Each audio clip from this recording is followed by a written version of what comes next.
warahmatullahi wabarakatuh.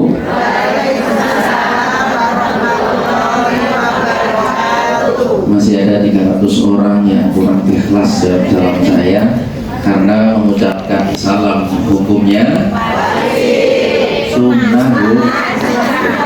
Menjawab salamnya saya ulangi lagi. Assalamualaikum warahmatullahi wabarakatuh.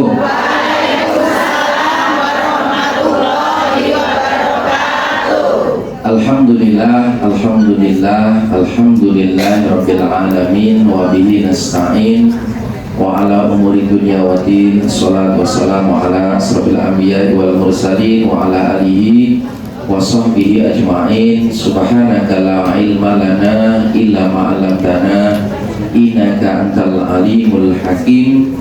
La ilaha illallah wahdahu la syarika lah, lahul mulku wa lahul hamdu yuhyi wa yumiit wa huwa ala kulli syai'in qadir. Asyhadu an la ilaha illallah wa asyhadu anna Muhammadar Rasulullah. Allahumma shalli ala sayyidina Muhammad wa ala ali sayyidina Muhammad. Rabbi shrah li sadri wa yassir li amri wa hlul 'uqdatam min lisani yafqahu qawli. Amma ba'du. Ibu-ibu jamaah Madrasah Ibu 1446 Hijriah tahun 2025 yang berbahagia, mari sebelum kita mulai khusus di sesi saya, mari kita berdoa. Kita mohon kepada Allah Subhanahu wa Ta'ala, semoga pagi hari ini Allah berkenan membuka pintu pikiran kita, membuka hati kita, sehingga apa yang kita dapatkan, apa yang kita pelajari di kesempatan pagi hari ini diberikan pemahaman oleh Allah, dan yang kedua kita bisa mempraktekannya, bisa mengamalkannya dalam kehidupan kita. Biridhoillah wa syafaati Rasulillah sallallahu alaihi wasallam wa kulli niyatin sholihah. Al-Fatihah.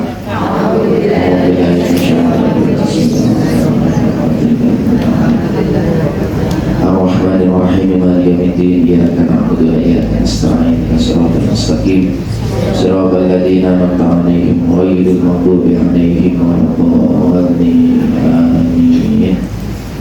Alhamdulillah, mari yang berikutnya bersama-sama kita panjatkan rasa syukur kita kepada Allah atas limpahan karunia-Nya, kasih sayang-Nya. Terutama kita banyak terima kasih kepada Allah karena di tahun ini Allah masih berikan kesempatan untuk menikmati ibadah, untuk menikmati jamuannya Allah, yaitu di bulan suci Ramadan yang alhamdulillah kita pagi hari ini bisa berkumpul dalam keadaan sehat walafiat. Sehat semuanya, ibu-ibu sehat? Yang hari ini merasa sehat, seger, waras, duitnya banyak, boleh angkat tangan? Ada yang tidak angkat tangan, mungkin kemungkinannya yang kedua, ya. Yang hari ini merasa sehat, seger, waras, tapi utangnya banyak, boleh angkat tangan? Ada yang punya utang? Pengen cepat lunas? Dibayar, ya. Utang itu jangan dipikirkan nggak selesai, ya. Utang itu nanti kalau kita membayar hubungi Bu Titin, ya. Konsultasi maksudnya, ya. Yang kedua, salawat dan salam tak lupa kita sanjungkan, kita haturkan, kita sampaikan kepada manusia paling mulia, uswah hasanah kita, contoh model kita, yaitu Nabi kita Muhammad sallallahu alaihi wasallam. Semoga kita bisa mengikuti ajarannya, mengikuti sunnah-sunnahnya, sehingga yaumil kiamat kita mendapatkan syafaatnya. Amin. Baik, ibu-ibu semua yang berbahagia, saya tidak tahu kenapa saya berikan tema tentang melepas kesedihan, ya, karena saya pikir ternyata banyak orang yang sedih gitu, ya. Tapi saya punya prinsip dalam hidup saya, bahagia itu wajib, susah itu dosa. Jadi orang yang bahagia karena wajib, karena orang yang bahagia ibu-ibu, satu, dia mudah bersyukur. Yang kedua, orang yang bahagia mudah untuk berbuat baik. Dan yang ketiga, orang yang bahagia itu dia bisa menerima ketentuan dari Allah Subhanahu wa Ta'ala. Ada rukun iman yang keenam, ada qadha dan qadarnya Allah, dia bisa terima, maka dia bahagia. Susah itu dosa. Karena orang yang susah itu kenapa dosa? Orang yang susah itu satu, sulit untuk bersyukur. Wala in kafartum inna adzabi lasyadid. Bagaimana orang susah itu bisa bersyukur? Pasti tidak bisa, ya. Yang kedua, orang yang susah itu, ya, tandanya dia tidak bisa menerima ketentuan dari Allah. Ada qadha dan qadar, dan dia tidak terima itu, sehingga hidupnya susah. Dan yang ketiga, orang yang susah itu sulit untuk berbuat baik. sulit untuk membahagiakan orang lain. Karena kita akan bisa membahagiakan orang lain kalau kita bahagia. Kita akan bisa berbagi duit kalau kita punya uang. Kita akan berbagi cinta kalau kita punya cinta. Kita akan memberikan kasih sayang pada orang lain kalau diri kita punya kasih sayang. Itulah bahagia itu wajib, susah itu susah. Nah, bagaimana caranya nanti kita melepas kesedihan-kesedihan dalam kehidupan kita, baik yang nampak maupun tidak nampak, ya. Karena kesedihan, penderitaan itu adalah sakit tak berdarah. Wah, kalau sakit berdarah itu mudah diobati karena terlihat, tetapi penderitaan, kesusahan, kesedihan itu tidak nampak. Nah, itu perlu diobati. Nah, bagaimana langkahnya, bagaimana caranya, apa prinsipnya, itulah nanti kita akan bahas, gitu ya. Nah, ibu-ibu semua yang berbahagia, yang rahmati Allah Subhanahu wa Ta'ala, sebelum dimulai izinkan saya perkenalkan diri dulu. Sebelum perkenalkan izinkan saya bertanya, siapa di antara bapak ibu, ibu-ibu semua ini yang sudah pernah ketemu dengan saya? Siapa yang baru kali ini ketemu dengan saya? Oh, alhamdulillah banyak juga. Siapa yang mulai bosan ketemu dengan saya? Saya tak sampai ya, Bu Titi bener ketemu terus ya. Ya, perkenalkan nama saya Muhammad Amin, dipanggil Pak Amin boleh, ya. Ustaz Amin boleh, Mas Amin boleh, dan ibu-ibu harus tahu nama saya, hafalkan wajah saya karena nanti 2029 insya Allah nanti ada pemilihan presiden lagi. Mohon doa restunya, mohon dukanya, insya Allah saya siap untuk nyoblos bareng-bareng ya. Ya, dunia saya bukan dunia politik ya, dunia saya dunia pengembangan diri, dunia sumber daya manusia yang saya geluti sejak tahun 2007 dari 8, hampir 15 tahun ke belakang saya berkecimpung di dunia pengembangan diri ya, terutama saya banyak bicara tentang sang diri kita ya. Saya banyak belajar tentang perilaku, teknologi pikiran dan semuanya. Alhamdulillah hari ini di Indonesia saya sedang roadshow dengan Kementerian Kesehatan Republik Indonesia ya, kemudian di Jawa Tengah ini baru kali ini saya roadshow sama Telkomsel ya, kemarin di Telkomsel Sulawesi, di Makassar, Papua dan juga Maluku ya. Alhamdulillah ada event undang saya. Kemudian nanti juga di gedung di Jalan Pahlawan, insya Allah Ramadan nanti ada dua sesi ya. Kemudian dengan BPN Badan Pangan Nasional, kemudian dengan para anggota dewan juga sering saya buat di Jawa Tengah. Jadi ya itu aktivitas saya ya. Selain itu dunia saya dunia spiritualitas. Saya senang sekali Bapak Ibu, bahkan doa saya minta sama Allah, ya Allah saya pengen, salah satunya saya pengen melanjutkan estafet perjuangannya para nabi dan para rasul, yaitu menyampaikan kebaikan ya. Mohon doanya semoga istiqomah dan terus dimulai, amin ya.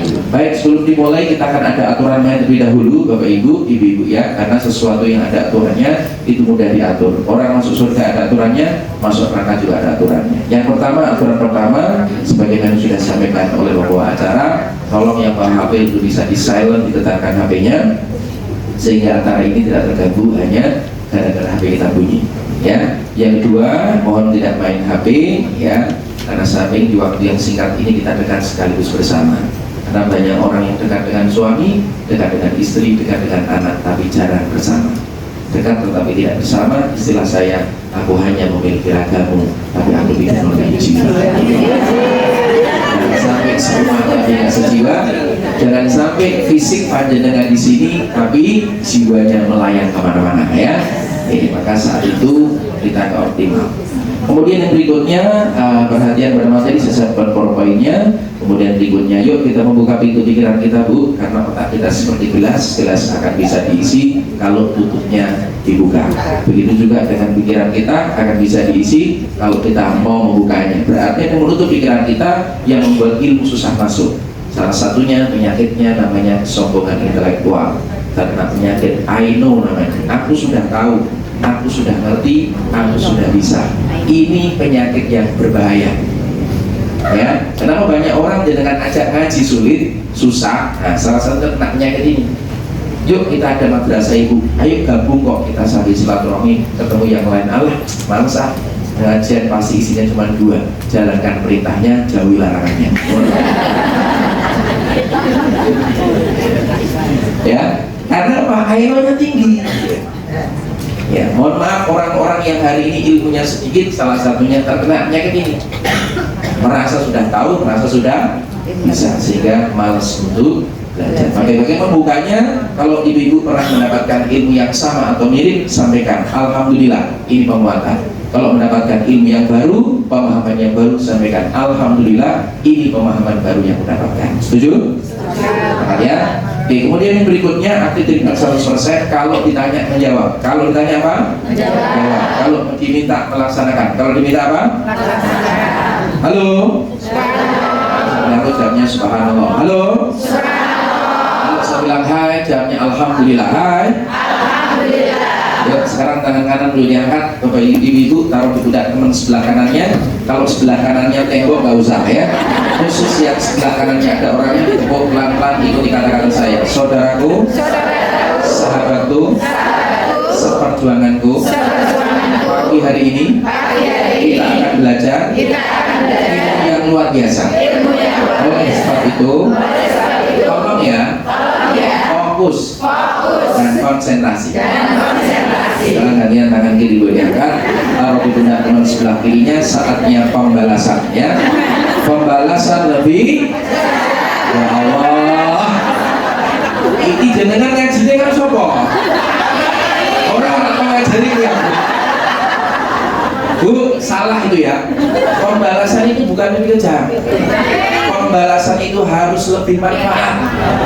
Enggak cuma lebih baik, harus lebih. Karena lebih manfaat, tolong jangan ditepuk, tapi tolong dikasih pijit-pijit. Yuk, pijit pelan-pelan, ikuti kata-kata saya. Alhamdulillah. Terima kasih. Aku sudah diingatkan.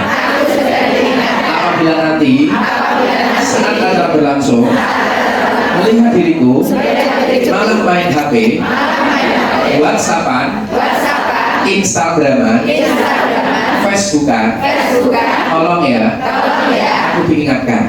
Di bulan Ramadan ini, nanti kalau aku lihat main HP, aku ikhlas kok. Ambil saja HP untuk saudara. Alhamdulillah ya, semangat ya. Baik, yang berikutnya ibu-ibu, sebelum dimulai saya ingin kita semua bahagia, kita semua senang. Tolong berikan senyum kanan kiri kita. Kalau tadi sudah sedekah harta, sedekah duit ya, maka kita perlu sedekah senyuman ya. Caranya lihat teman kanan kirinya, tolong berikan senyum yang terbaik. Rumusnya 227. Berapa? 227 itu tarik ke kanan 2 cm, ke kiri 2 cm selama 7 hari 7 malam ya. Ya, selama 7 detik tanda kita bahagia. Boleh? Boleh ya. Tabas semoga biwajhi akhi kala saudara Rasulullah. Senyum kepada saudaramu adalah saudara. Sekalian tolong nanti senyum Anda salaman. Hari ini minimal Anda harus kenal orang baru 5 orang. Berapa orang? 5 orang ya. Salaman, berikan senyum yang terbaik ya. Dari mana, namanya siapa? Barangkali di sini ketemu besan di sini, ya kan? Ketemu partner bisnis dan sebagainya. Boleh? Selain kita ngaji, dapat ilmu, dapat berkah, dapat pahala, harus tambah saudara. Percayalah, nanti karena Anda kenalan ya, Anda akan mengatakan dunia sempit karena teman Anda ini nanti akan connect dengan teman Anda. Ya, tadi sore sampai malam saya ngisi acara di rumah Bima Sakti. Ya, di situ Bu ya. Jadi awalnya saya nggak kenal. Ternyata ketika saya kenalan, oh connect ini, kenalnya ini, kenal ini. Ternyata kita dengan orang lain hanya berjalan 1-2 orang. Ya, siapa itu? Maka disitulah kita perlu kenalan, tambah silaturahim, dan yang terpenting kita berpahala, yaitu boleh? Boleh ya? Yuk kita mulai, salaman kanan kiri, berikan senyum yang terbaik, dan semangat hari ini sampai semua bahagia. 1, 2, 3, go, silakan.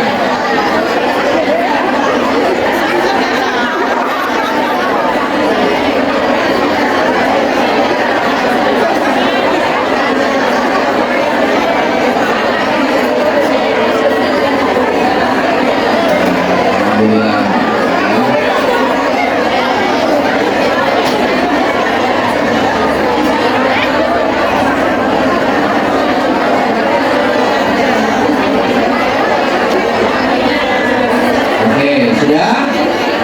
Alhamdulillah. Halo. Allah. Hai. Enak Bu, enak? Enak ya. Maka mohon maaf, saya punya riset di lapangan, orang yang jarang tersenyum itu biasanya orangnya pelit. Biasanya kalau makan bareng jarang traktir.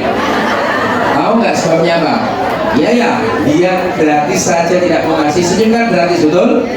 Apalagi yang bayar ya. Maka hati-hati kalau pasangan Anda sulit untuk tersenyum, pada saat itu tumbuh pelitnya ya. Baik, alhamdulillah. Yuk kita mulai sharing kita hari ini, ibu-ibu. Saya akan mulai dengan sebuah pertanyaan dan juga pernyataan bahwasanya setiap orang, setiap manusia itu, kita semuanya tidak lepas dari namanya masalah, tidak lepas dari namanya ujian. Setuju ya? Kita itu tidak lepas dari namanya masalah, karena hidup ini memang diuji, tempatnya ujian yang diberikan oleh Allah, karena ini bukan tempat kita sesungguhnya. Tempat kita sesungguhnya adalah dalam surganya Allah. Di dunia ini keliru rapopo, yang penting tahu jalan baliknya. Nabi Adam keluar dari surga salah, tapi Nabi Adam mau memperbaiki, balik lagi ke tempatnya, yaitu ke surga. Jangan sampai seperti iblis. Iblis setan itu sudah enak di dalam surga, dia berbuat keliruan, ya, dia tidak mau menyembah Adam, diusir oleh Allah dari surga. Tapi sayangnya dia tidak mau kembali ke surga, dia mintanya ke neraka. Nah, hidup kita ini tidak lepas dari namanya masalah, tidak lepas dari namanya ujian. Jadi kita perlu bersahabat dengan namanya ujian, dengan namanya cobaan, gitu ya. Nah, sebagaimana Allah berfirman di surat Al-Baqarah ayat 155. A'udzubillahi minasyaitonirrajim. Bismillahirrahmanirrahim. Walanabluwannakum bisyai'in minal khaufi wal jud wa naqsin minal amwali wal anfusi was samarat wa basyirish shabirin. Dan kami pasti, kata Allah, ini kalimatnya jelas, dan kami pasti akan menguji kamu dengan sedikit ketakutan. Sedikit ketakutan, maka takut itu jangan berlebihan. Sedikit ketakutan, yaitu ketakutan, kemudian kelaparan, kekurangan harta, jiwa, berarti di saudara sakit, kurang harta, duitnya kurang, tangi oke, ya, dan juga buah-buahan. Dan sampaikanlah kabar gembira kepada orang-orang yang sabar. Berarti kunci semua untuk menangani adalah kita berlaku sabar. Nah, kita semua ini tidak lepas dari namanya masalah. Nah, apa masalah manusia? Ibu-ibu yang dirahmati Allah Subhanahu wa Ta'ala, apa masalah Anda saat ini? Masalah manusia itu kalau dikelompokkan cuma 5. 5 ini saya sebutkan, saya meyakini 100% pasti ada di antara Anda ada yang kena 5 masalah ini. Ya, apa 5 masalah yang dihadapi oleh manusia? Ya, ada 5 dimensi masalah. Yang pertama, masalah pertama adalah masalah fisik. Masalah apa? Fisik. Awake loro. Entah kakean gula, kolesterol tinggi, sikile loro, meriang, masuk angin, ya, dan semuanya. Dan di dalam diri kita itu ada bibit-bibit penyakitnya. Pertanyaan saya, ada yang terkena masalah ini? Ada? Ada ya? Kalau jenengan terkena masalah ini, jenengan tidak usah kaget, koncone oke. Ya, masalah fisik. Ya. Masalah yang kedua yang dialami oleh manusia, yang kedua adalah masalah emosi. Masalah apa? Emosi. Inilah yang nanti kita akan kelola. Inilah yang nanti kita akan atasi. Apa itu masalah emosi? Mudah marah, jengkel, sulit memaafkan orang lain, sukanya SMS, suka melihat orang lain susah melihat orang lain senang. Itu masalah emosi. Koncone motore anyar, panas atine, ya, koncone HP-ne ganti, lesu, muring-muring, atine loro, ya, HP-ne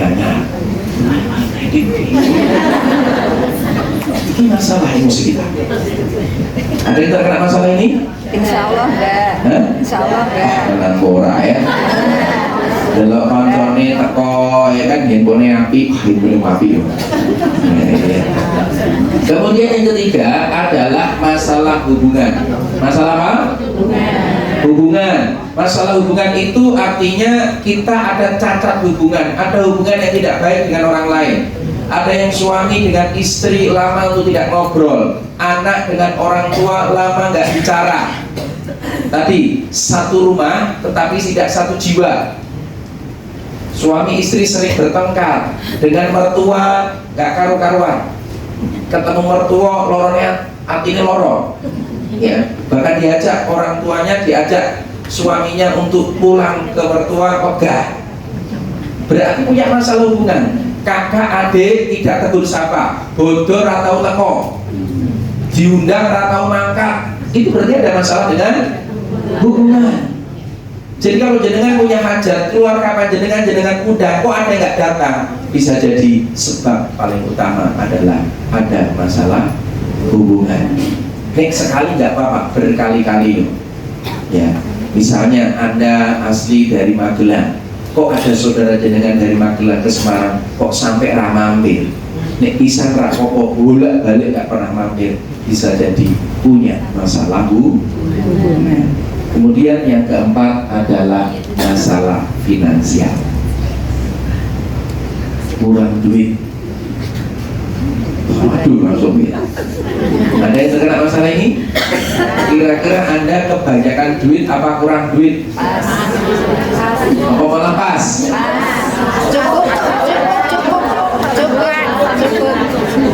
Cukup ya. Ya cukup ya. Karena gini Bu, halo. Karena ekonomi meningkat, itu mesti kebutuhan, permintaannya akan meningkat. Betul ya? Betul ya? Dulu suami penghasilannya 1 bulan 3 juta, yo pas. Penghasilannya 30 juta, yo pas juga. Jadi Allah itu maha adil. Dulu pas perjuangan, ya kan, 1 bulan gaji 1 juta, ini dilalai selera istrinya menurun, selera anaknya menurun. Ya. Mangan eman. Kenapa? Rono duit. Sekarang kalau hartanya duitnya sudah banyak, sudah mulai gaya hidupnya sudah mulai berbeda, handphonenya sudah mulai memilih, kendaraan sudah mulai memilih, gitu ya. Nah, masalah yang keempat paling banyak adalah masalah finansial. Dan yang kelima yang ini perlu kita waspadai, masalah yang kelima adalah masalah spiritual. Sholat gak bisa khusyuk, sholat pikirannya kemana-mana, mau Quran 5 menit mengeningkan cipta. Jangan tidak merasa masalah toh, tapi kalau di sini itu masalah. Kenapa kok mata kita nggak kuat menatap kitab suci? Kenapa lisan kita nggak kuat untuk membaca kitab suci? Berarti ada masalah di batin kita, di spiritual kita. Sedekah kok pelit, ya kan? Tadi ayatnya, tadi saya menanyakan air mata. Kenapa? Karena ayat tadi Al-Baqarah, ya, Ali Imran 133 sampai 135 itu menjadi salah satu indikator suksesnya kita di Ramadan. Ramadan kita sukses. Itu ukurannya adalah la'alakum tattaqun. Karena Allah tujuannya memberikan kita namanya Ramadan. Ya ayyuhalladzina amanu kutiba alaikumusyiyamu kama kutiba alal ladzina min qablikum la'alakum tattaqun. Wahai orang yang beriman, diwajibkan atas kamu berpuasa sebagaimana orang terdahulu berpuasa agar kamu menjadi orang bertakwa. Siapa itu orang yang bertakwa ya Allah? Allah berikan cirinya. 1. Alladzina yunfikuna fis-sarra wa dharra. Jadi kalau Anda sudah senang untuk menginfakkan harta Anda, maka saat itulah Anda berhasil Ramadan. Dididik Ramadan berhasil. Wal kadhiminal ghaidh, mampu tahan amarah. Wal afina 'anil nas, dan mau memaafkan orang lain. Yang keempat adalah suka untuk berbuat baik, dan yang kelima mau untuk bertobat kalau kita salah. Itu indikator suksesnya Ramadan. Nah, ini masalah spiritual. Nah, dari 5 ini ibu-ibu, kira-kira Anda itu terkena masalah di mana? Semuanya. Semua. Semuanya. Innalillahi wa inna ilaihi. Berarti pas dengan pangkat ya. Wes pas tenan ya. Aku iso nerawang lihat riset ya. Kuwi masalah rumusut kelima iki. Jenengan ini ditutupi wae kebu mangan karo mau jero ra toro ya. Gitu ya. Nah, kelima kita itu lima ini, jadi lima ini. Pertanyaan saya, apakah orang yang terkena lima masalah ini pasti orangnya menderita? Pasti orangnya menderita? Belum tentu. Jadi kalau Anda terkena lima masalah ini Anda menderita, itu salah Dewi. Ya, karena ini ujiannya di sini. Maka jawabannya tidak semua orang yang terkena lima masalah ini menderita. Ada yang menderita, ada yang tidak. Jadi kalau Anda terkena lima masalah ini Anda menderita, salah itu. Kita itu ahsani takwim, ciptaan Allah, ciptaan dari Allah yang terbaik. Gitu ya. Kita tuh karyanya Allah yang terbaik. Jangan sampai hidup kita itu dipusingkan ngeluh karuan dengan lima masalah ini. Ini umum terjadi. Gitu ya. Nah, ini 5 sumber masalah. Panjenengan sudah tahu masalahnya yang paling dominan di antara 5 ini di mana? Sudah ketemu? Sudah ketemu? Oke, rata-rata jenengan masalahnya 1, 2, 3, 4, 5. Kira-kira berapa kira-kira? Saya absen. Siapa yang punya masalah nomor 1? Oke, alhamdulillah aku. Yang punya masalah nomor 2? Masih panas, aten, oh banyak juga. Yang punya masalah nomor 3? Rakor kalau bujuni karo anaknya kuning-kuningan ya. Yang punya masalah nomor 4? Oh, Bu Siti juga oh. Jadi bukti doa ya. Kita lihat infaknya nanti ya. Nanti ukurannya infak. Kalau infaknya banyak, berarti jenengan gak ada masalah dengan finansial. Mengkon infake jet kakean 2.000 karo 5.000. Berarti jenengan ngapusi. Berarti jenengan nomor 4 kena masalah. Kurang duit. Seman-eman oh. Ya, pemenang masuk Ramadan harusnya Rasulullah itu bersedekahnya seperti kipas angin, udara yang berhembus itu sponsor terus mengalir lebih deras Bapak Ibu. Ya, atau pernah yang masalah yang kelima? Ada yang kelima? Sholat pikirannya kemana-mana. Ada? Sholat malam konser ada? Allahu Akbar. Wah, monggo bukane apa iki? Kok tuku ayam ya, kok sama ayam. Tapi ayam terus ya kok bosan. Tapi rak pokok. Tapi senangnya adalah ayam. Allahu Akbar. Tapi digoreng kok dikecapi nah. Sami Allah, kecapi wae lah, goreng bosan iki ya. Sahur wis goreng kok Allahu Akbar. Tambah tahu tempe baru tambah. Pernah ngalami? Pernah apa sering? Sering apa selalu? Berarti masalah itu. Cuman sayangnya, mohon maaf, itu gak begitu penting. Tidak sengeri masalah fisik sama finansial. Coba kalau yang kena fisiknya, yang kena finansialnya sampai nangis-nangis. Sholat gak iso khusyuk, gak tau nangis, gak tau danuk. Ono wong iki ono? Wong eta kok? Ini motor-motoran.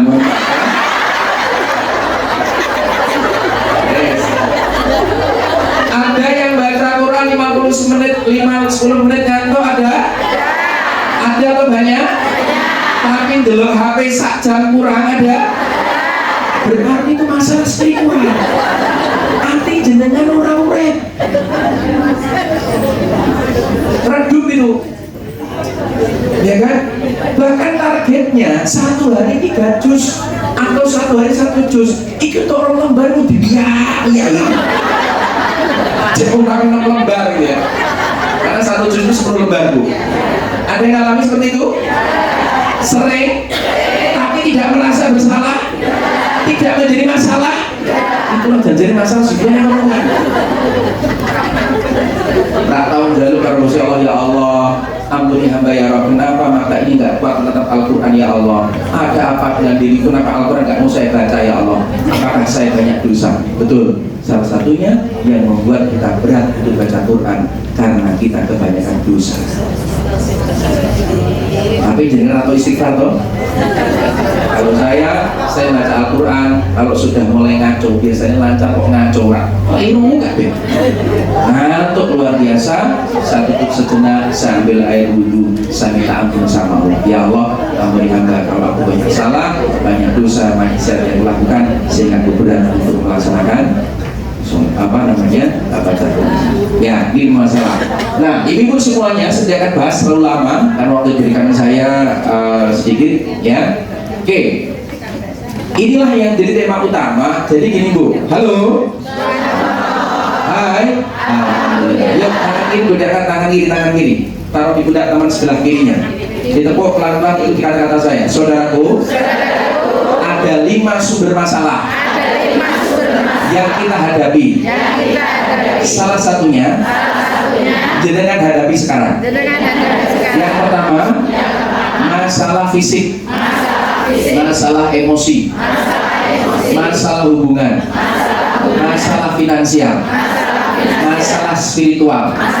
Itu adalah masalah yang kita hadapi. Cuman ada orang yang menderita, ada yang tidak menderita.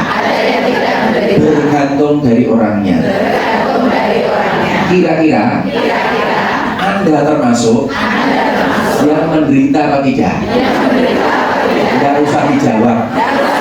Dari wajahnya sudah kelihatan. Nanti tangan kanan, saatnya pembalasan. Yo, izin pelan-pelan ikuti kata-kata saya. Alhamdulillah. Terima kasih. Aku sudah diingatkan. Masalah manusia ada 5. Yang pertama, masalah fisiknya. Yang kedua, masalah emosinya, perasaannya, masalah hubungannya, masalah finansial. Ini yang paling akeh. Ternyata sebelah mau karena masalah spiritual, masalah finansial, sedekahe mau 5.000. Yang kelima, masalah spiritual, sholat dan bisa khusyuk, rajin ikut pengajian, tapi rajin paling hibah, paling sunggon. Itu masalah spiritual. Oleh sebab itu harus kita hadapi, harus kita sadari. Alhamdulillah. Jelas Bu? Nah, ya, ini masalah kita. Nah, kemudian ada 5 sumber penderitaan. Nah, tadi salah satunya yang buat kita sedih. Nanti kita olah secara sains ya, secara ilmiahnya. Kemudian nanti kita lihat treatmentnya kayak apa langkahnya. Ya. Oke, ada 5 sumber penderitaan. Yang pertama, yang membuat kita menderita, itu ya. Jadi masalah dan penderitaan itu beda jalurnya ya. Beda jalurnya. Ada orang yang sakit dia baik-baik saja, seperti Nabi Ayub. Sakit dia tetap tenang, bahkan bahagia, malah senang dia. Loro awake, ulere ibu juga balik enak. Luar biasa itu. Ya. Nah, yang membuat kita menderita, yang pertama, satu menyesali masa lalu. Kalau Anda terkena ini, Anda sudah mulai menderita dalam hidupnya. Nanti kita lihat apa bedanya nanti sedih, marah, jengkel. Nah, itu ada emosi yang memicunya. Gitu ya? Menyesali masa lalu. Coba dia nikah karo Yanto. Mungkin aku hari ini lebih makmur ya. Apa? Guru-guru nilai Supri gitu.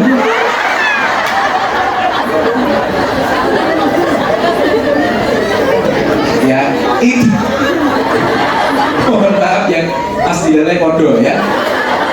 Itu namanya menyesal. Bos anaknya harus limo kok cukup gitu.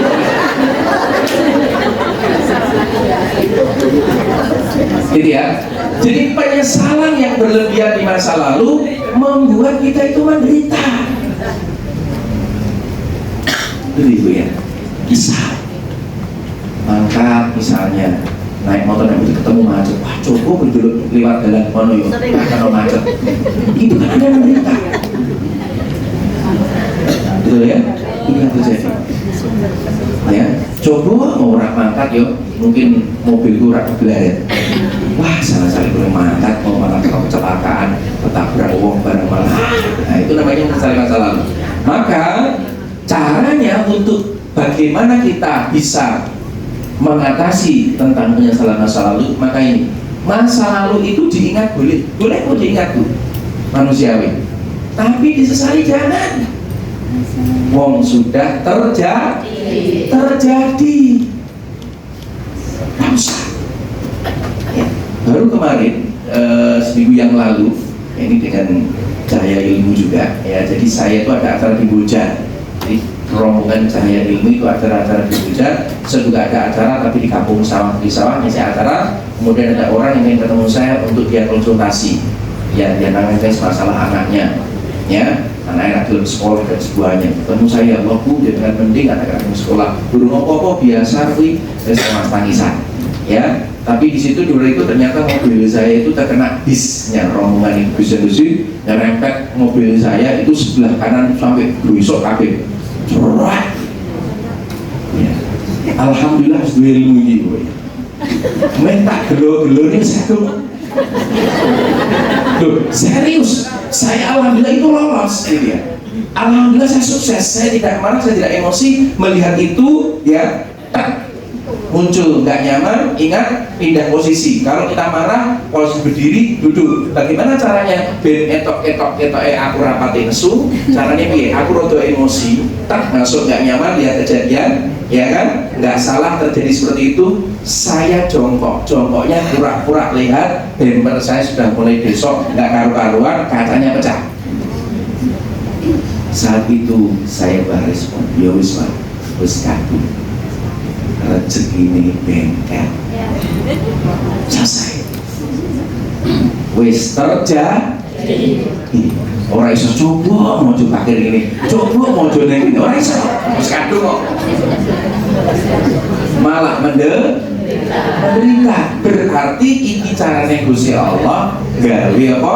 Gawe rezeki bengkel. Mengko ana motor rusak, mobil semua awet, motor kabeh awet, bengkel tutup, dealer wegah produksi.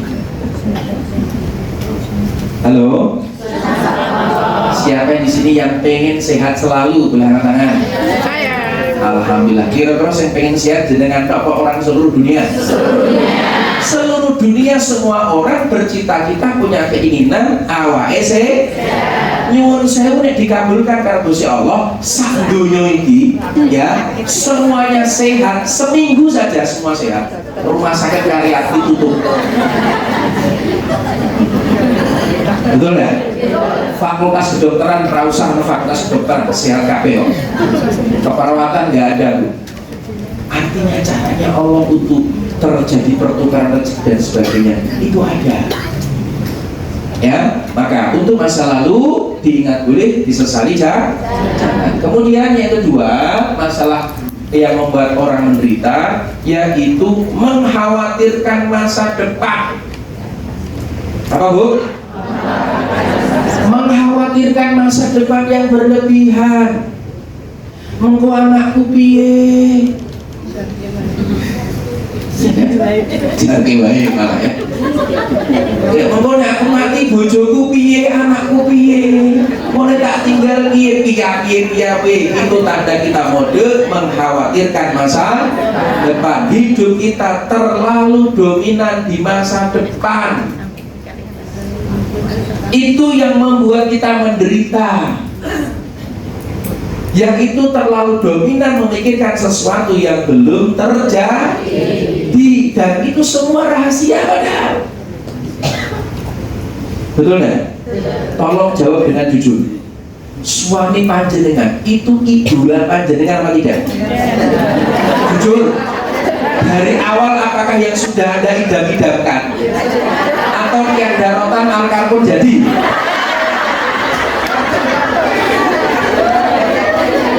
Ya, apakah suami panjenengan itu adalah laki-laki pertama yang Anda cinta pertama dan jadi? Ujar ini didol-idolakan. Ya, akhirnya diterima-terima gitu ya. Gak usah kadung gitu.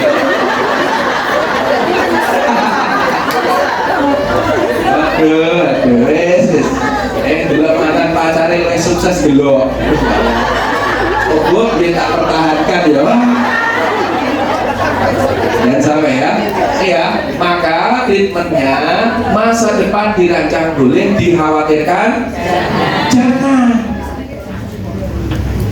Karena belum terjadi. Boleh kita persiapan untuk ke depan lebih baik, boleh. Tetapi jangan terlalu dikhawatirkan.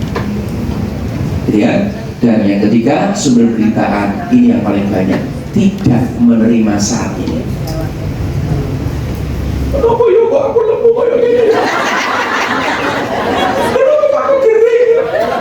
Kenapa aku lorong? Kenapa anakku kayak gini? Itu tidak menerima saat ini, itu menderita jenengan. Pernah ngalami? Atau sering? Tidak menerima saat ini dan ini. Coba bayangkan orang model ini, mengingat masa lalunya sedih, memikirkan masa depan takut khawatir, delok saiki ra trimo.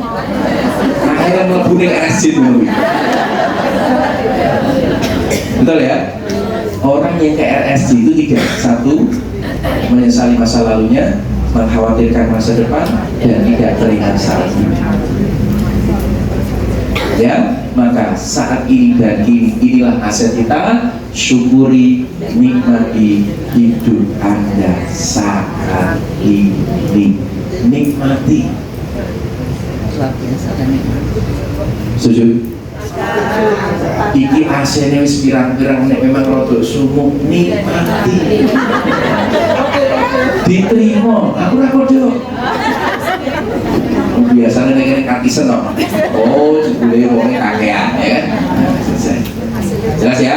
Maka nikmati syukuri. Yang keempat, menggantungkan kebahagiaan lewat mulut orang lain. Ini yang paling banyak oleh ibu-ibu. Menggantungkan kebahagiaannya lewat mulut orang lain. Ya, artinya dia ini akan bahagia ketika dia itu diomongin baik oleh orang lain. Jadi bergantung. Jadi orang itu ngomongnya baik tentang Anda senang, Anda bahagia. Tapi nih ngomongnya elek, jadi kan menderita.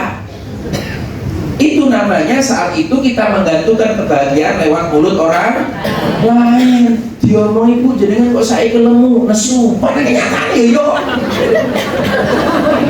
Betul ya? Faktanya ngono, betul ya? Gitu ya.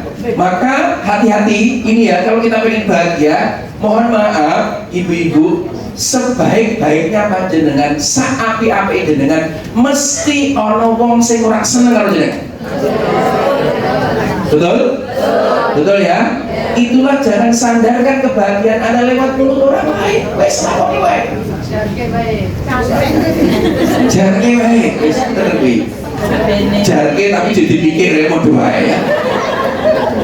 Ya, maka omongan orang lain itu seperti garam, Bu. Suatu ketika ya seorang murid datang ke gurunya. Guru, kenapa ya guru, kok saya kok gampang baperan ya, kok gampang nesunan, gampang emosinan guru, terutama nek diomongin wong sing elek kok aku ati loro atiku. Apa sebabnya? Oh no, ya wis balu aku. Diajak ke dapur, kemudian ngambil satu gelas kemudian dikasih air, kemudian dikasihkan segenggam garam, kemudian diaduk. Silakan kamu minum. Diminum oleh muridnya. Kemudian diminum. Asin guru, asin. Oh asinnya? Ya wis balu aku. Kemana? Yuk, itu di belakang ada uyah, ada garam. Ya, garam karunya tidak ada. Betul toh? Bosonya itu ya. Itu di belakang ada satu karung. Ayo kita bawa kemana? Ayo ikut saya. Kemana? Ke sungai. Airnya mengalir, diambil satu gang, kemudian taruh di sungai yang jernih bersih, mengalir, ambil air satu gelas, diminum. Silakan kamu minum. Air ini bersih. Rasanya gimana? Asin nggak? Nggak, guru. Tumpahkan semuanya. Satu karung dilebok dengan kali kabeh. Apa yang terjadi? Ambil, tetap rasanya tawar. Wahai muridku, yang membuat hatimu panas, yang membuat kamu emosi, itu bukan omongan orang lain, tapi wadahmu masih kecil, wadahmu mau sak gelas, diisi, akhirnya tumpah. Maka tetaplah hatimu, luaskan hatimu, sebagaimana halo. Nah, suatu ketika Luqmanul Hakim ya pesan kepada anaknya, nak, dalam hidupmu, nak, dalam perjalanan hidupmu jangan mudah kamu mengikuti omongan orang lain. Jangan mudah kamu tersinggung dengan omongan orang lain. Caranya gimana? Suatu ketika Luqmanul Hakim bersama dengan putranya membawa keledai. Keledai itu kuda kecil. Yang pertama namanya kuda kecil, ya, keledai. Yang pertama anaknya suruh naik, nak, kamu naik, nak, biasa dibawa, aku tak sing untung. Lewat di segerombolan orang di pinggir pasar, lewat orang pinggir pasar dong gremeng, iki bocah ra duwe sopan santun, bocah ra duwe adab, kok wong tuane kon mlaku, anake numpak keledai. Iku cacap opo iki gremeng, salah keliru, anake medun, giliran bapaknya enggak.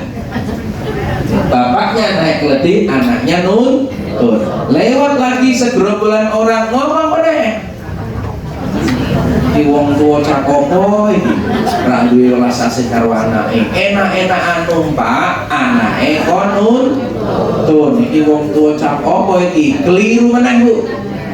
Akhirnya wong loro numpak kabeh. Ya, sampai mayek-mayek keledainya lewat wong kuwi meneh.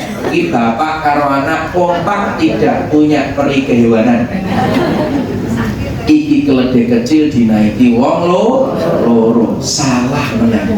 Akhirnya wong loro medun kabeh. Keledaine dituntun. Iki keliru meneh. Wong bapak karo anak kok bodoh menduwe kendaraan ora ditumpaki, salah meneh. Akhirnya gregeten keledai dipanggul wong loro. Apa yang saya katakan, dalam hidup ini nggak usah kita memikirkan terlalu dominan perasaan omongan orang lain. Betul? Jenengan acara kondangan itu loh, acara kondangan tidak lepas dari dirasani wong liya. Kok baksone kasinan lah, kurang akeh, digremengi. Antrine suwi, panganane kurang, iki rak niat iki ngono kuwi. Enggak, apa namanya, enggak lepas dari omongan orang lain. Belum lagi dileleh pasangannya orang matching. Jodoh maksudnya sing nikah lho. Sing wedok nom, sing lanang tuwa, gremeng lagi. Ya Allah, kok gelemen ya ngono. Iki mesti duwite akeh. Betul enggak? Betul enggak? Sampai jenengan tidak menerima sumbangan, itu tidak lepas dari geremengan orang lain. Jadi ya, maka jangan taruh kebahagiaan dalam mulut orang lain. Ya, dan kisah Rasulullah dengan pengemis kuda yang kita sudah tahu, ya, dan Rasulullah tidak kebahagiaan tidak lewat mulut orang lain, tapi dia selalu terima. Ya, suatu ketika Rasulullah masih hidup, ibu ya, beliau itu kan punya kebiasaan itu memberi makan. Salah satu bahkan orang tua buta yang bersama. Kemudian orang itu aneh, orang buta itu aneh, teriak-teriak, jangan ikuti Muhammad tukang tipu, tukang sihir. Jangan kau dekat dengan dirinya. Semakin mendekat, tapi Rasul tidak peduli dengan omongannya. Mendekat dia mengatakan, Bapak kayaknya lapar, boleh nggak saya kasih makan? Boleh, silakan. Disuapi makanan dengan penuh cinta, dengan penuh kasih sayang, Bu, dengan penuh cinta. Besoknya paginya Rasul datang dengan makanan, ya, bahkan makanan dihaluskan lebih dahulu, disuapin penuh bapaknya, ya. Sambil setelah disuapin makanan, Rasul dikasih nasihat oleh orang buta ini, Pak, Bapak namanya siapa, Anda nggak perlu tahu siapa nama saya. Yang penting aku hari ini bisa membantumu, bisa senang bahagia, bisa menyuapi makanan pada dirimu. Bapak ini kan sudah baik kepadaku. Aku titip pesan, aku ingin berikan nasihat kepada Bapak. Apa nasihat Bapak? Jangan sampai saya doakan Bapak ketemu dengan orang yang namanya Muhammad. Karena Muhammad itu karu-karuan. Muhammad itu tukang tipu, tukang sihir. Pokoknya tak doain Pak, ojo sampai dengan ketemu dengan orang yang namanya Muhammad. Oh baik Pak, matur nuwun. Besoknya datang lagi, besoknya tadi kasih makan terus menerus. Suatu ketika Rasulullah sudah wafat meninggal dunia, kemudian Abu Bakar sahabat terbaiknya, ya sekaligus mertuanya karena Aisyah adalah putri Abu Bakar. Kemudian Abu Bakar bertanya kepada Aisyah, wahai Aisyah, wahai putriku, apa yang dilakukan nabiku yang belum pernah saya lakukan? Maka Aisyah mengatakan, wahai ayahanda, sesungguhnya Rasulullah itu sering menyuapi makanan di pojok pasar Madinah dan orang tua kita yang sebelum Rasulullah wafat selalu dia lakukan. Baik, saya akan lakukan, baik putriku. Maka Abu Bakar dengan penuh semangat dan penuh antusias membawa makanan di pojok pasar Madinah, dan di sana menemukan ada orang tua buta yang berteriak, jangan ikuti Muhammad, Muhammad tukang tipu, tukang sihir, jangan kau dekat-dekat dengan dirinya. Kebencian si orang tua buta ini dengan Muhammad ini luar biasa. Selain mendekat, tapi Abu Bakar melihat tidak ada opsi lain, cuma ini kayaknya. Maka dia mendekatnya mengatakan, Bapak, kalau boleh saya mau nyuapin Bapak, berikan makan. Oh, kau boleh, silakan.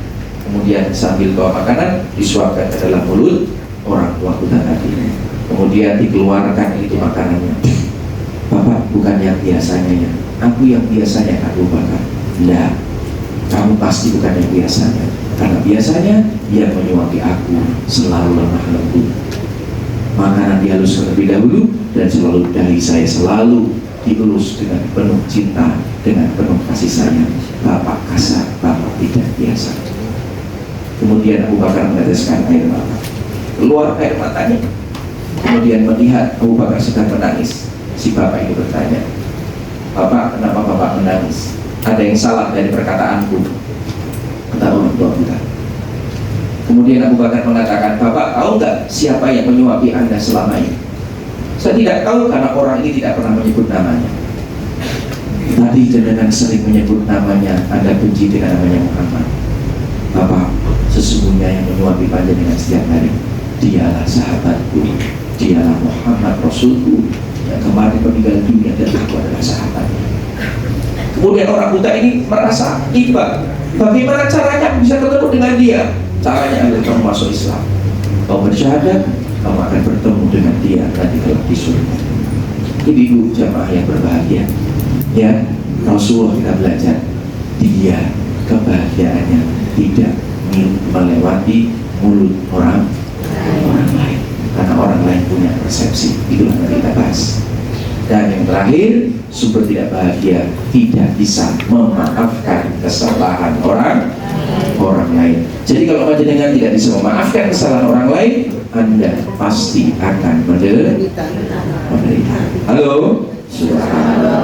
Inilah 5 sumber penderitaan. Yang pertama apa?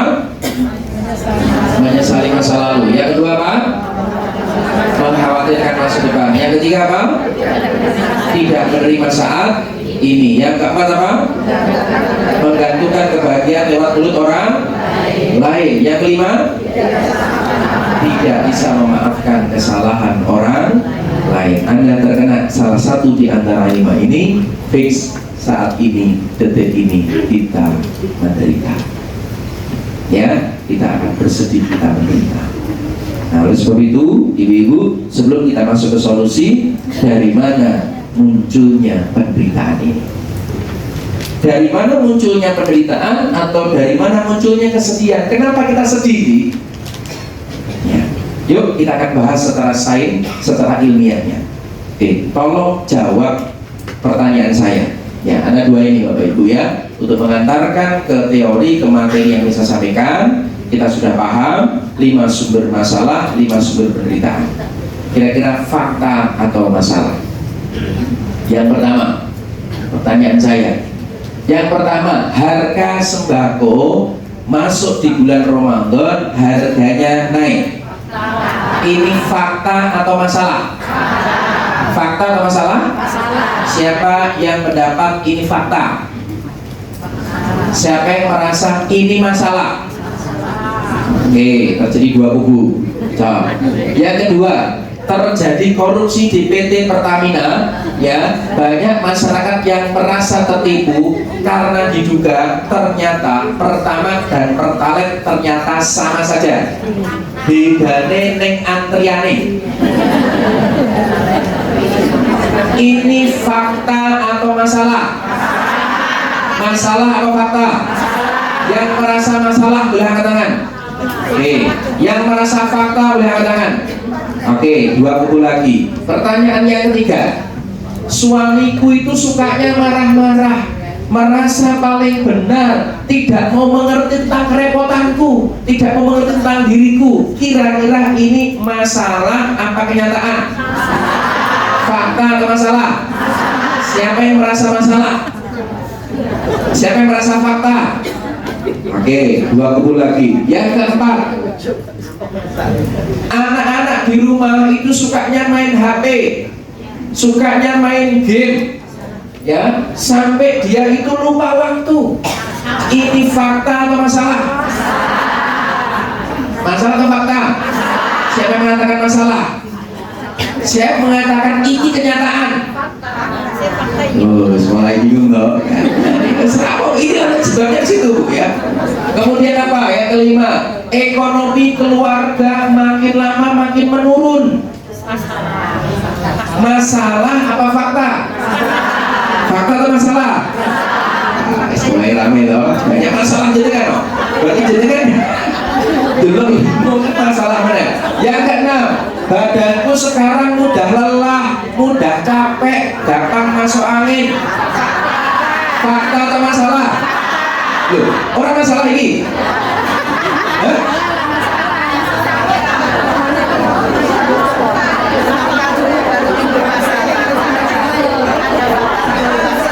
Setelah orang fakta timbul masalah. Ya. Oke, yang ketujuh, sholat sulit sekali khusyuk. Ya, ibadah saya asal-asalan. Masalah apa kenyataan? Kenyataan itu apa masalah? Ya, inilah yang menjadi sumber penderitaan, yang menjadi sumber kesedihan. Karena kita bingung melihat iki fakta atau Fakta yang menjadi kesalahan. ya. Dari mana terbentuknya? Jadi gini, ibu-ibu ya. Ini ada fakta, ada realitas, ada kejadian. Ada fakta, realitas, kejadian.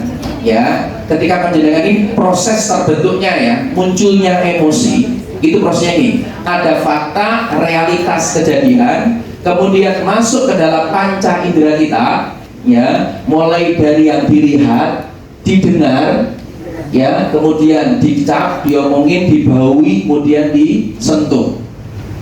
Jadi ada fakta, kejadian, realitas masuk lewat panca indera, itu diolah oleh panca indera tadi. Sehingga tadi bingung, ini fakta atau masalah? Fakta atau masalah? Fakta atau masalah? Ini janjiannya fakta, tapi masalahku apa yo? Tapi itu masalah, tapi kenyataan. Ya, masuk panca indera, kemudian muncul yang ketiga, muncul namanya persepsi, muncul namanya sudut pandang. Ya, maka proses terbentuknya emosi itu ada mulai dari fakta, realitas, kejadian. Ada kejadian tadi BBM naik, sembako naik, ya, pertalite dioplos dan sebagainya. Ini ada kejadian, kemudian diolah panca indera sehingga memunculkan di dalam diri kita namanya persepsi. Jadi sebenarnya kesedihan itu hanyalah milik bagaimana kita mempersepsikan. Itulah panjenengan juga harus tahu tentang big object. Objek apa yang harus Anda selesaikan dalam hidup ini.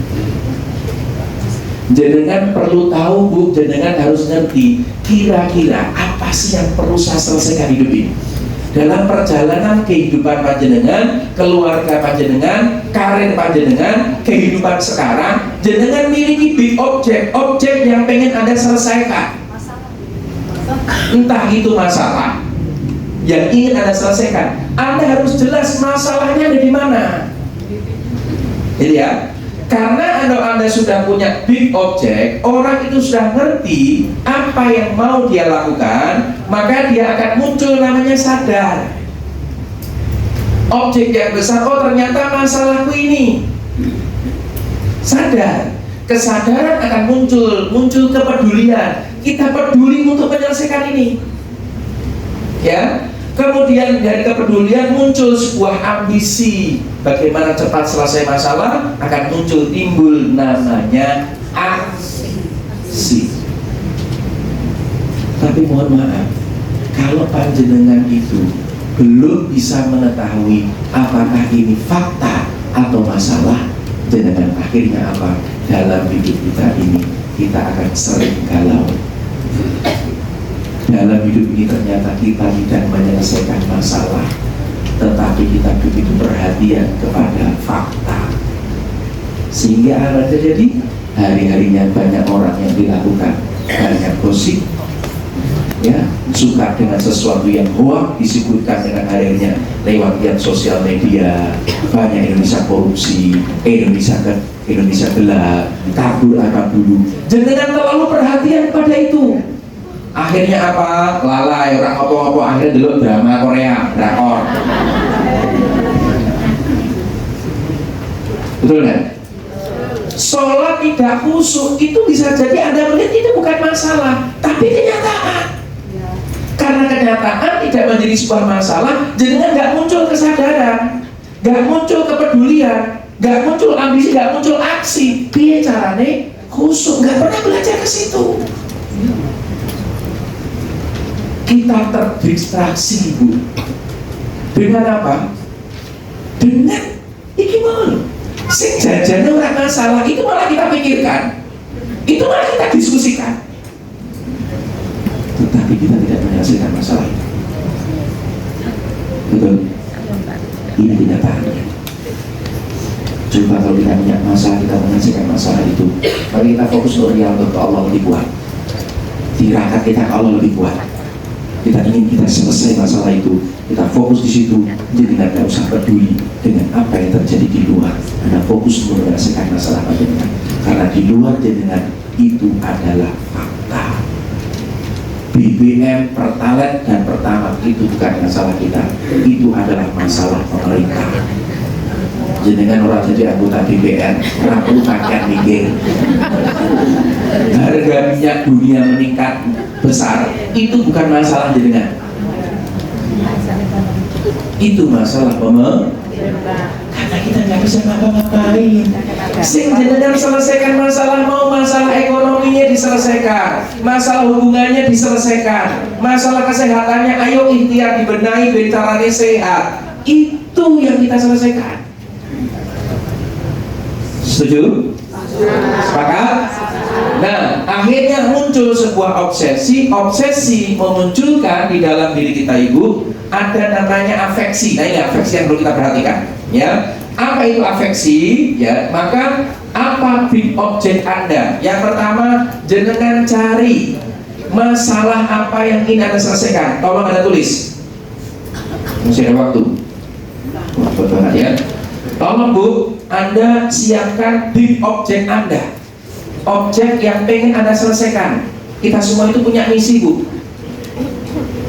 Kita sebagai manusia itu punya misi diberikan oleh Allah. Maka tuntaskan misi panjenengan. Apa yang menjadi objek Anda, apa yang pengen Anda selesaikan, masalah apa yang pengen Anda selesaikan, Anda harus tahu. Ditulis dulu, gitu ya. Jadi misalnya ketika kita big objeknya satu hari membaca Al-Quran 3 juz, fokus di situ. Maka urusan-urusan yang lain, nonton drama Korea, sinetronnya apik, orang penting, karena kita punya big objek, fokus yang besar. Nangkap ya? Nah, Di objek yang besar ini tolong Anda siapkan tulis. Nah, maka objek yang besar ini akan memunculkan namanya afeksi. Apa itu afeksi? Adalah perasaan yang mencakup emosi, suasana hati, sikap, minat, dan nilai. Afeksi merupakan bagian dari pengalaman emosional yang kompleks dan merupakan kebutuhan manusia. Ya, maka afeksi ini munculnya ini Bu, ya, kalimat tiga ya, pentingnya. Satu, ada emosi. Dua, isinya adalah perasaan. Yang ketiga, munculnya adalah mood. Karena objek yang besar akan menghadirkan sebuah afeksi, sebuah emosi. Maka emosi ini, emosi itu hanya sinyal. Anda sedih itu sinyal, Anda marah itu sinyal, ya. Kemudian Anda emosi itu adalah sinyal. Kemudian ketika sudah melibatkan pikiran akan memunculkan namanya perasaan. Jadi jenengan senang, bahagia, jengkel, marah, gregetan itu emosi. Itu hanya sinyal. Ya, sinyal ketika sudah melibatkan pikiran, melibatkan persepsi panjenengan, melibatkan pemahaman jenengan, respon panjenengan, muncul namanya perasaan, sehingga perasaan itu akan mempengaruhi mood Anda, akan mempengaruhi perilaku itu akan mempengaruhi mood kita, semangat apa tidak kita. Ini prosesnya. Ya, ada emosi, perasaan, dan mood. Emosi itu adalah sinyalnya saja ya, kita sedang gak nyaman. Sedih itu sinyal. Kalau Anda sudah melibatkan namanya pikiran, Anda kasih makna, Anda kasih persepsi, Anda kasih respon, cara pandang tertentu, akan muncul namanya perasaan. Ya, perasaan ini akan muncul perilaku jadi mood. Maka kita perlu peka Bapak Ibu ya, afeksi ini menuntut untuk diekspresikan. Maka afeksi ini perlu diekspresikan. Jadi gini. Yang pertama, apa ini? Artinya apa? Bahasa Inggris itu api-api ya.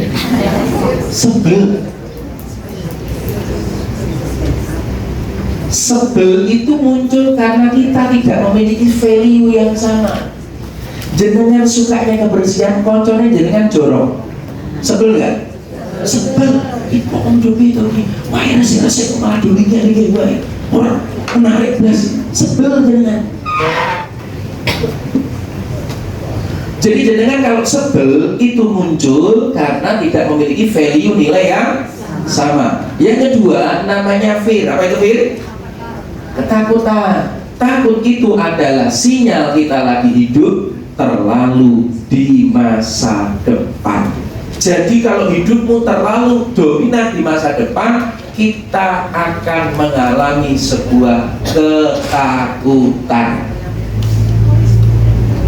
Ya, ini perlu diekspresikan. Kemudian yang berikutnya adalah sad. Itu sad? Sedih. Sedih itu muncul karena ekspektasi tidak sesuai dengan pengalaman. Harapannya A, pengalamannya itu B. Sedih. Nah, jangan-jangan tema ini melepas kesedihan, jangan-jangan malah jenengan di sini mau sebel. Bisa nih jenengan banyak ketakutan.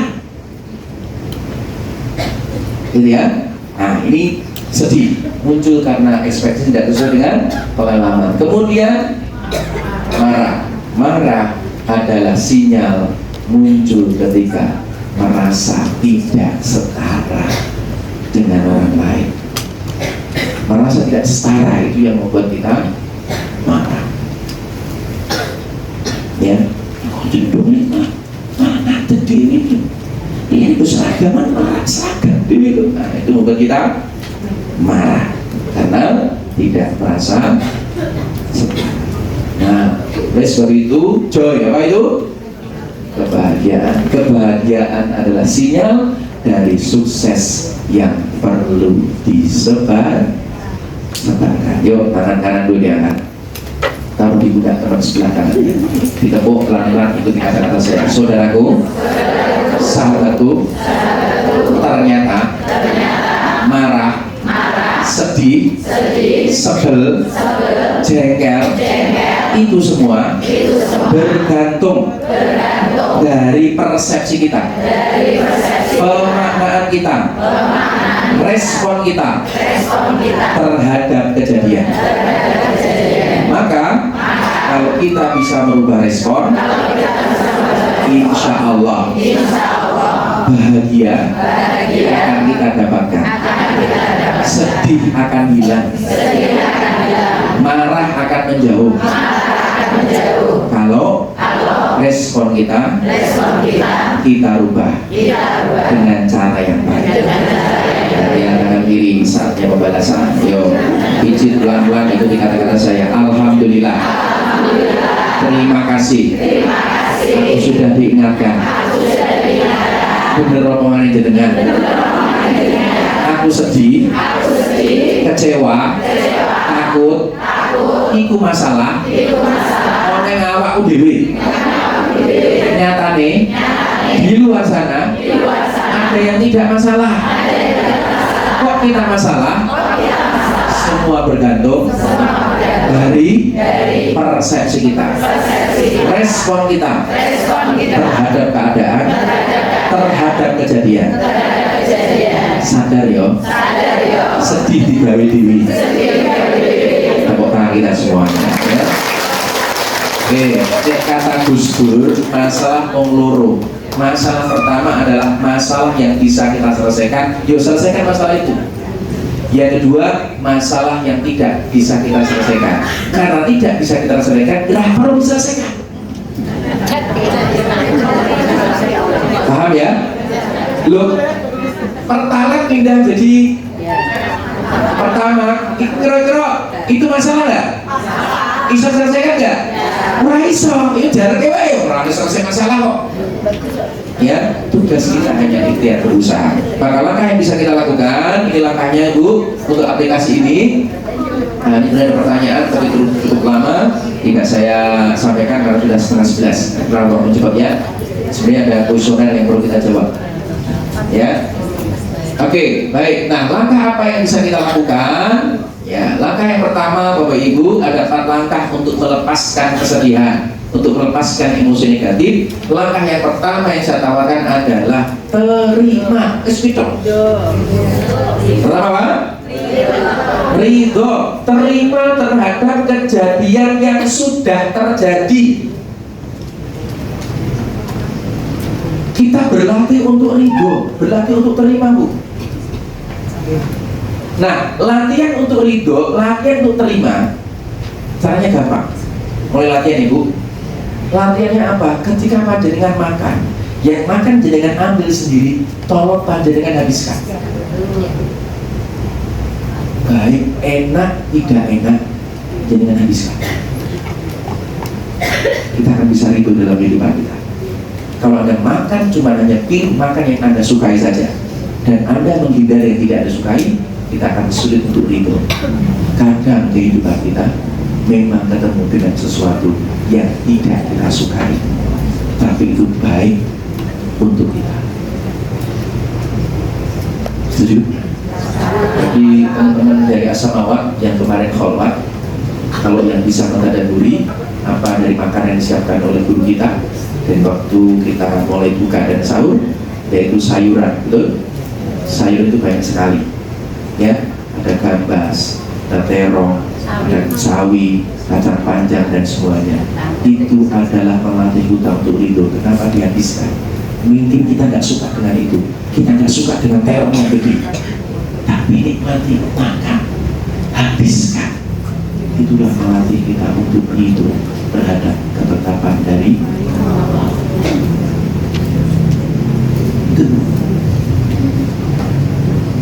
Itu terima. Rasul itu selalu menerima ketentuan dari Allah sehingga hidupnya bahagia, hidupnya damai. Terima. Bannya bocor, terima. Ya kan? Ini awal lorong terima. Kenapa harus takut? Kok bisa gue? Aku jaga gue apa-apa. Kok ya sudah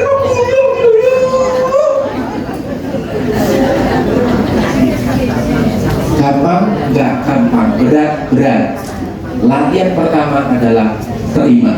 Maka kata M. Scott Peck, ya, dia sudah berkumul ngurusi orang-orang ODGJ, orang dalam gangguan jiwa, puluhan bahkan ratusan orang yang ODGJ. Diteliti oleh M. Scott Peck, dia seorang psikiater dari Rusia. Dia menuliskan buku tentang The Road Reflect yang mengatakan ada banyak sekali yang menyebabkan orang ini banyak yang gila ODGJ. Salah satu sebabnya ini, akar dari segala macam gangguan jiwa itu cuma satu, dia tidak terima keadaan kita. Tes itu diterima nyaman. Sepakat? Setuju? Gaji suami 1 juta terima. Kerja apa? Kerja di apa? Kerja banget ya sama lagi mau ini sakit terus apa? Jadi ngomong apa? Kerja di terus kok gelap. Menderita. Ana ra wong niki. Oh ya toh. Ya Allah nang, ini sekolah bolak-balik kok mati-mati kamu jek 5-6 tonan. Kok nilaimu kok pemadam kebakaran kabeh. Kowe iki anake sapa? Ana sing iki ana? Ana? Iki kaya ngisi-ngisini aku ya guru lho iki. Mosok anake guru nek kaya ngene to, Nduk. Terima ora kuwi.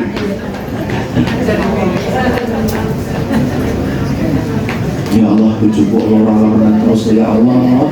Kapan ini berakhir ya Allah? Ana sing ngomong. Kok rumah wong tuwa, aduh ya Allah. Umrah barbar tambah ngono iki lagi.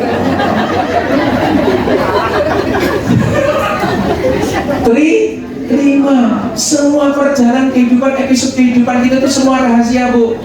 Kita nggak ada yang tahu. Pasangan hidup kita bukan ideal kita, anak kita bukan sesuai dengan ekspektasi kita. Terima. Rumah kita mungkin tidak sesuai dengan harapan kita, pasangan kita nggak sesuai harapan kita. Itu kita diminta untuk belajar untuk terima, ridho. Setuju?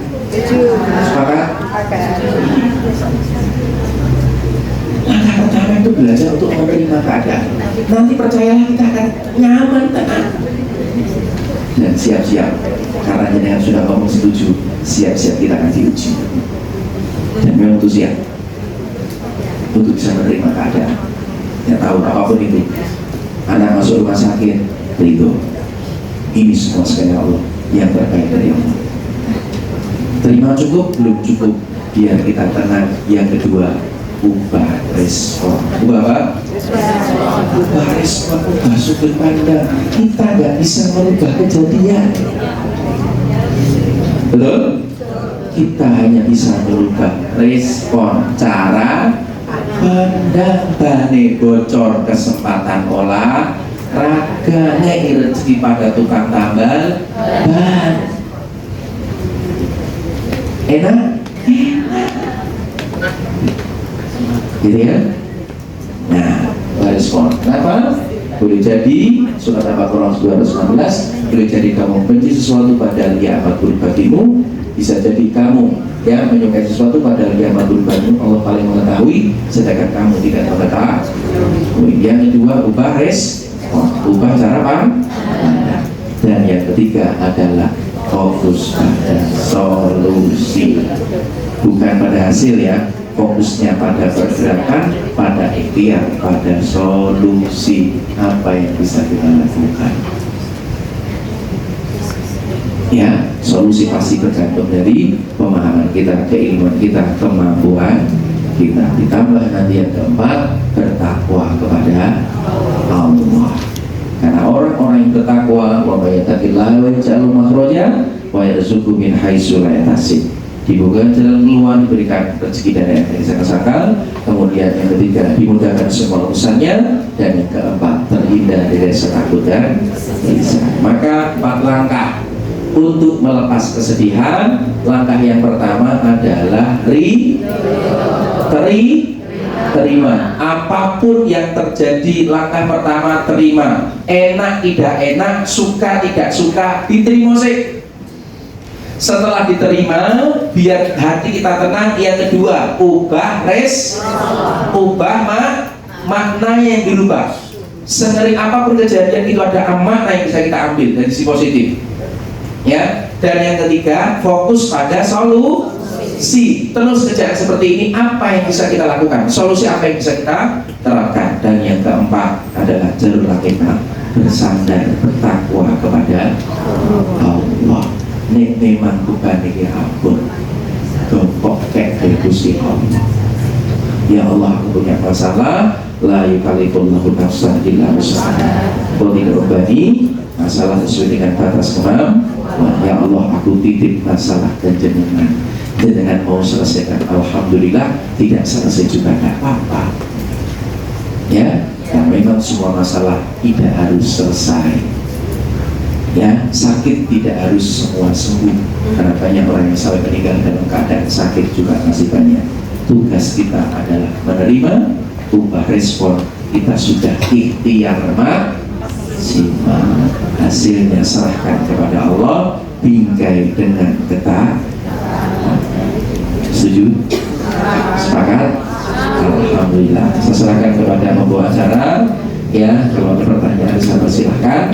Ibu-ibu, semoga bisa dicerna, bertemu, waktu dan tempat saya silakan kepada pembawa acara.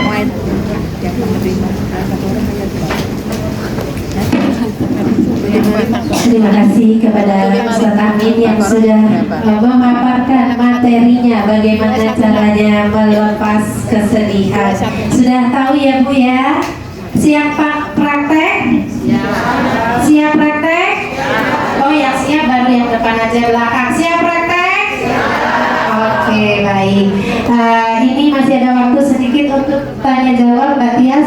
Monggo yang saya kasih kesempatan yang bertanya belakang satu, enggak belakang satu karena kemarin sudah depan. Yang bagian sisi sini satu, gitu, oke? Biar adil. Besok gantian lagi. Besok masih ada lagi. Ya, gitu. kita buka 2 sesi pertanyaan. Mau Ya. persilakan yang di belakang dan sisi kanan saya. Monggo, sisi kanan saya ada nggak yang ingin bertanya? Ada yang mau bertanya? Oh, kalau enggak kita lempar. Ada. Oh, boleh. Ya, Silakan. Yang di belakang. Bu, jangan keluar dulu ya, nanti kita doa ya. Ya. Yang paling belakang, apakah ada yang bertanya? Oh, tidak ada. Monggo, siapa coba? Oh, ini. Pengumuman ibu-ibu dimohon jangan meninggalkan tempat dulu. Nanti kita akan ditutup doa bersama seperti kemarin. Dan pengumuman lagi, nanti name tag-nya boleh dibawa masing-masing Bu. Jadi besok dibawa ke sini lagi semuanya. Dimohon tidak ketinggalan, gitu ya. Jadi nanti langsung dimasukkan saja ke dalam tas. Kalau besok ganti tas warna oranye, jangan lupa dibawa, dipindah. Monggo, pertanyaannya. Disebutkan namanya, ya, Bunda. Assalamualaikum warahmatullahi wabarakatuh. Waalaikumsalam warahmatullahi wabarakatuh. Saya Suwanti nomor 227 mau menanyakan tentang keikhlasan untuk menuju kebahagiaan. Apakah keikhlasan untuk menuju kebahagiaan itu harus dipaksakan? Ya sudah, gitu aja. Assalamualaikum warahmatullahi wabarakatuh. Waalaikumsalam warahmatullahi wabarakatuh. Langsung jawab atau dua sekaligus, Ustaz? Dua sekaligus ya Pak? Dua sekaligus. Yang satu Mbak Tias.